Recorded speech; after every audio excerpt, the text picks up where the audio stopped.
Želimo ponuditi platformo za podatke, na katerih bo tekla umetna inteligenca in dostop vsakomur do te platforme, brezplačno. Priznam, tudi jaz sem se vprašal, če je mogoče predsednik vlade malo nadomestil Božička, da nam daje taka darila, ampak ko pogledamo globlje, je sama ideja v resnici izredno dobra. Če bi država za vse državljane, tako kot podjetje za svoje zaposlene, naročila tako storitev, bi lahko to dobila precej ceneje.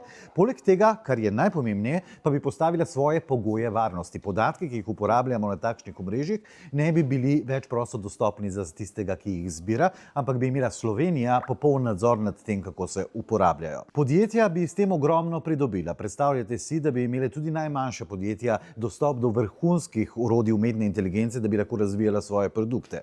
No, tisto, kjer pa se zatakne, je cena. Vlada je namenila 10 milijonov evrov za ta razpis, ne vejo pa še, ali bo katerikoli od ponudnikov za to ceno pripravljen plačati letno licenco. Govori se, da je razpon nekje od 10 do 50 milijonov na leto in to je verjetno tista razlika, ali gre za resen napredek Slovenije ali pa za še en predvolilni bombonček.